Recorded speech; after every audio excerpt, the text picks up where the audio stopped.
Bismillahirrahmanirrahim. Assalamu alaikum students. 9th class. Today we are going to start the next topic of your number 7.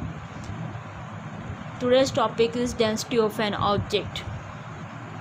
It is one of the application of Archimedes principle that we have discussed in the previous lecture, which is helpful to determine the density of any object placed inside the liquid. Archimedes principal में हम लोगों ने discuss किया था कि कोई भी object अगर टोटली और पार्शली इमर्स किया जाए किसी लिक्विड में तो उसके ऊपर एक अप थ्रस्ट एक्ट करती है। वो अप थ्रस्ट जो है वो equals to the weight of the liquid displaced by the object. हमने फिर अप थ्रस्ट का एक फार्मूला भी ड्राइव किया था कि रो जी वी, और ये जो अप थ्रस्ट है ये equals to the weight of the liquid displaced है। इसी फिनोमिना को हम यूज़ करते हुए कैलकुलेट कर सकते हैं किसी भी ऑब्जेक्ट की डेंसिटी को। अकॉर्डिंग टू आर्किमिडीज प्रिंसिपल के जो रेशोज़ हैं, अगर कोई आप ऑब्जेक्ट लें उसको पहले उसका वेट फाइंड आउट करें इन द एयर, यानी कि अगर हमने उसको अभी लिक्विड में डिप नहीं किया है तो उसका वेट जो है वो W1 है आउटसाइड द लिक्विड। लेकिन जब उसको हम लिक्विड में डिप करेंगे तो उसका वेट W2 हो जाएगा, which is less than the W1। इसको कहते हैं अपरेंट लॉस ऑफ वेट, कि किसी भी ऑब्जेक्ट के जो वेट है उसमें जो लॉस हुआ है वो शुरू में देखें। फॉर एग्ज़ाम्पल एयर में जो वेट था किसी भी ऑब्जेक्ट का, फॉर एग्ज़ाम्पल वो 40 न्यूटन है, लेकिन जब हम उसको लिक्विड में या फॉर एग्ज़ाम्पल वाटर में डिप करते हैं तो ये डिक्रीज़ हो जाता है, माइल्ड सा चेंज आता है, लॉस होता है वाटर में फॉर एग्ज़ाम्पल 30 न्यूटन, 1 न्यूटन का लॉस। क्यों आता है ये लॉस? कि जब किसी ऑब्जेक्ट को हम लिक्विड में इमर्स करते हैं तो इसके ऊपर एक अप थ्रस्ट एक्ट करती है, जिसे हम कह सकते हैं इट्स अ बाउंसिंग फोर्स, जो कि उसको ऊपर की तरफ पुश करेगी। वेट क्या होता है? The force of gravity acting on object, और फोर्स ऑफ ग्रेविटी के मुकाबले में वाटर भी उसके ऊपर एक फोर्स लगाता है जिसे हम अप थ्रस्ट कहते हैं, जिसकी वजह से इसके वेट में थोड़ी सी कमी आ जाती है। तो इसी फिनोमिना को यूज़ करते हुए हम किसी भी ऑब्जेक्ट की डेंसिटी को कैलकुलेट कर सकते हैं कि जो रेशो होती है किसी भी ऑब्जेक्ट के वेट्स में वो in the equal volume of the liquid वो इक्वल होती है ratio between the densities of the liquid and object. इसी से हम कैलकुलेट करेंगे। पहले ये देखते हैं कि जो अप थ्रस्ट है वो equals to the weight of the liquid कैसे होती है। जो डेंसिटी हमने पढ़ा था रिलेशन वो इक्वल होता है मास पर यूनिट वॉल्यूम के। अगर जो है हम डेंसिटी की जगह पे मास पर unit volume multiply by g multiply by V करें तो ये आपके पास बाकी क्या बचेगा, mg, which is equals to the weight. तो जो फोर्स जिसे हमने अब पहले अप थ्रस्ट कहते थे, यहाँ पे बाउंसिंग फोर्स क्या है, अप थ्रस्ट इक्वल किस तरह होती है, weight of the liquid displace के। तो अगर हम जो है वो कंसीडर करें कि इस ऑब्जेक्ट की डेंसिटी हमने कैलकुलेट करनी है, वो आपके पास d है। Density of the liquid for example water है, वो आपके पास रो है, और weight of the object outside the liquid W1 है, weight of the object inside the liquid W2 है। तो जो लॉस इन वेट होगा वो equals to the weight of the liquid, यानी कि जो वेट ऑफ द लिक्विड है, वेट ऑफ लिक्विड डिस्प्लेस्ड वो कितना होगा, यानी कि जब हम इसको ऑब्जेक्ट को इसके अंदर डालेंगे तो वेट जो है वो डिस्प्लेस होगा। तो wait of the equal volume of the liquid को अगर हम W से रिप्रेजेंट करें वो कितना चेंज कितना आएगा कि टोटल, यानी कि इसके वेट में से W1 में से W2 माइनस कर दें, यानी कि जितना वेट इसका वाटर में होगा उतना माइनस कर दें। जो चेंज है, जो अपरेंट लॉस है वो इक्वल किसके होगा, wait of the volume of the liquid के, कि जितना उसने उसको जाके डिस्प्लेस किया होगा उतना ही उसमें लॉस आएगा, उतना ही उसमें कमी होगी, वो इक्वल किसके होगा, W के। तो यही बोला कि जो ratio between the density of object है, डेंसिटीज़ है, यानी कि density of object, density of liquid, वो इक्वल है रेशो ऑफ द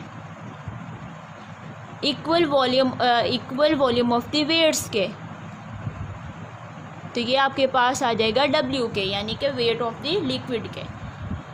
तो डेंसिटी ऑफ ऑब्जेक्ट कैलकुलेट करने के लिए हमने वेट ऑफ द लिक्विड भी कैलकुलेट किया हुआ है, तो W1 divided by W1 minus W2। तो यहाँ से हम डेंसिटी D कैलकुलेट कर सकते हैं।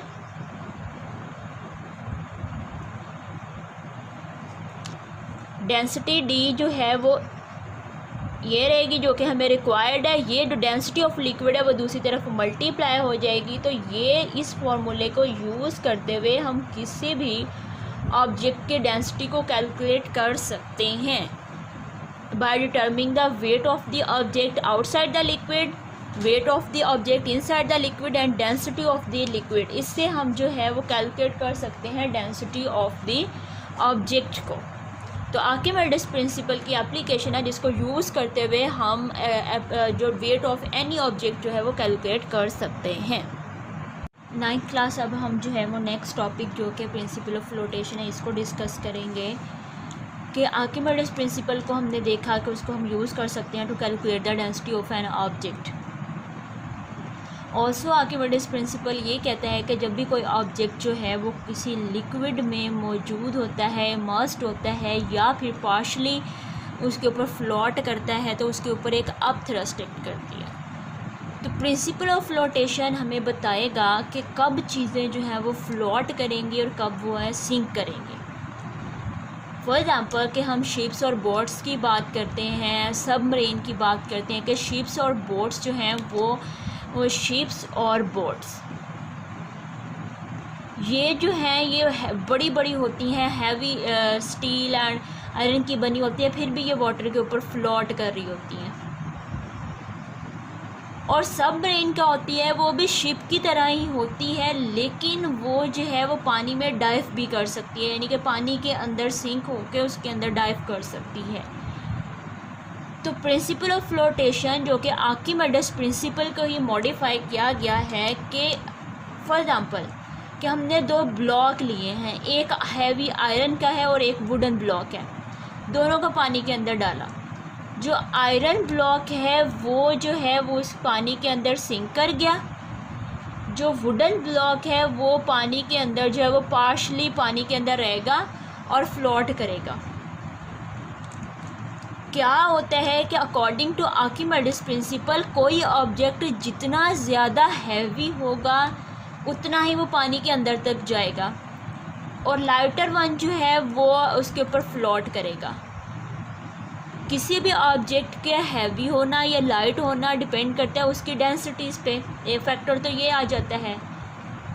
सेकंड क्या होता है अकॉर्डिंग टू आर्किमिडीज प्रिंसिपल कि कोई ऑब्जेक्ट जितना किसी ऑब्जेक्ट का वेट होगा उतना ही वो जाके लिक्विड को डिस्प्लेस करेगा। जितना ज़्यादा लिक्विड डिस्प्लेस होगा उतनी ही उसके ऊपर अपथ्रस्ट लगेगी, जो कि उसको मूव कराती है अपवर्ड डायरेक्शन में।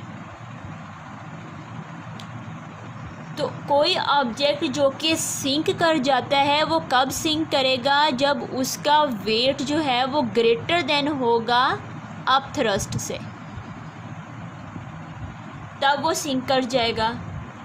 कोई ऑब्जेक्ट जो है वो फ्लोट करेगा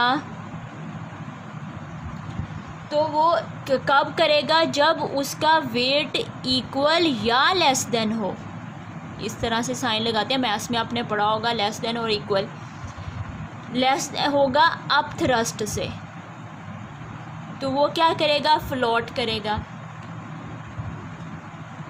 तो प्रिंसिपल ऑफ फ्लोटेशन क्या कहता है कि a floating object displaces a fluid having weight equals to the weight of the object, कि जितना किसी ऑब्जेक्ट का वेट होगा उतना ही ऑब्जेक्ट जाके लिक्विड को डिस्प्लेस करेगा, जितने लिक्विड को वो डिस्प्लेस करेगा उतनी उसको अपथ्रस्ट फेस करना पड़ेगी। अगर उसका वेट जो है वो लिक्विड की अपथ्रस्ट से ज़्यादा हो जाएगा तो वो सिंक कर जाएगा, डूब जाएगा। अगर उसका वेट इक्वल या लेस देन होगा अपथ्रस्ट से तो वो उसके ऊपर फ्लोट करेगा। ये प्रिंसिपल ऑफ फ्लोटेशन है। इसी प्रिंसिपल ऑफ फ्लोटेशन को यूज़ करते हुए डिज़ाइन की जाती हैं शिप्स एंड बोट्स। उनकी शेप इस तरह से डिज़ाइन की जाती हैं कि उनका वेट जो है वो अपथ्रस्ट से कम हो जाता है और जो क्योंकि उनकी शेप ज़्यादा होती है ना, नीचे से वो ब्रॉड होती हैं, वो ज़्यादा पानी को डिस्प्लेस करेंगी, अपथ्रस्ट उनको ज़्यादा फेस करनी पड़ेंगी और अपथ्रस्ट ज़्यादा की वजह से वो ऊपर जो है वो फ्लोट करती रहेंगे। और आगे सबमरीन्स क्या होती हैं? सबमरीन जो होती है वो भी लाइक अ शिप ही होती है, लेकिन जो वो पानी के अंदर जो है वो सिंक कर सकती है। जब सबमरीन जो ऊपर जो है वो फ्लोट करती रहती है, जब उसको पानी के अंदर लेके जाना होता है, पानी में उसने डाइव करना होता है, तो उसके अंदर जो है वो स्पेशल टैंक्स बने होते हैं, उसको सी वाटर के साथ भर दिया जाता है। जब सी वाटर के साथ भर दिया जाता है तो उसका वेट जो है वो अपथ्रस्ट से ज़्यादा हो जाता है और वो पानी के अंदर सिंक करती है और पानी में डाइव करते हुए आगे मूव करती है। तो इसी आर्किमिडीज प्रिंसिपल को यूज़ करते हुए हम डेंसिटी ऑफ ऑब्जेक्ट को कैलकुलेट कर सकते हैं। आगे हमने एक्सप्लेन किया प्रिंसिपल ऑफ फ्लोटेशन को और उसी प्रिंसिपल पे वर्क करती हैं, इसी प्रिंसिपल पे चलती हैं ships and boats and submarine जो है वो वर्क करती हैं। तो ये हमारा टॉपिक जिसमें हमने लिक्विड प्रेशर्स को देखा कि किस तरह से लिक्विड जो है वो प्रेशर एक्सर्ट करते हैं या लिक्विड के ऊपर प्रेशर किस तरह से आगे ट्रांसफ़र होता है। हमने डिफरेंट टॉपिक्स को देखा। तो ये सारे टॉपिक्स जो हैं वो आप लोगों ने बहुत अच्छे से लर्न करने हैं।